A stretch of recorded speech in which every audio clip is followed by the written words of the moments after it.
Over to London now, where UK unemployment numbers are out this morning. The jobless rate there rose to 7.6%, which actually sounds pretty tame compared to what we see here in the U.S. Our Rish Salamat is at Westminster and joins us now with the details. And Rish, break down the numbers for us because, of course, that's just the headline number.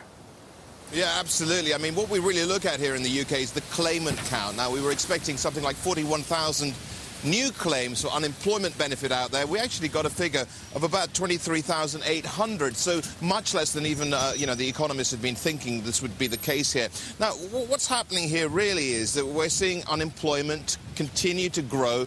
This is something that we can't get over because at the end of the day, it is a lagging indicator, and some are suggesting that we won't be actually seeing the top of the unemployment rate and the unemployment figure itself until the middle part of next year. In fact, the British Chambers of Commerce suggesting unemployment could rise to as high as 3.2 million by the middle of 2010. That's from a figure of about 2.3 million currently, so long ways to go yet, but it is a lagging indicator. As a consequence of that, well, we could see the worst of it just yet. Now, all of this also coming about as we do have Charles Bean, he's Deputy Governor of the Bank of England. He's been out there suggesting that we could add to the $240 billion that we currently have in terms of buying assets there in an effort to stimulate the economy, at the same time stave off the threat of deflation too.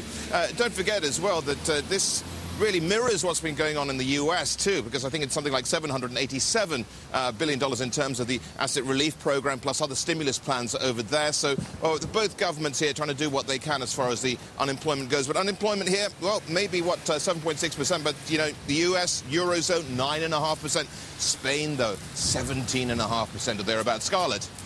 Wow, 17.5% in Spain. Now, even if the UK's job market is worsening, you are seeing some positive news if you're looking for a job in the financial district, the city. Is that right? Yeah, absolutely. I mean, financial services, that's the epicenter of the economic crisis that we've seen globally. Some good news in terms of the financial service side of things, in terms of vacancies, up 20% in June from May. In fact, up 30% now from actually the start of the year. So are we seeing green shoots? It's a fairly overly used phrase, of course.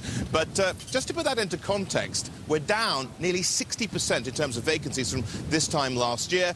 Last word from Charles Bean as well, from the Bank of England, said last month that the economy has seen signs of bottoming out. Scarlett.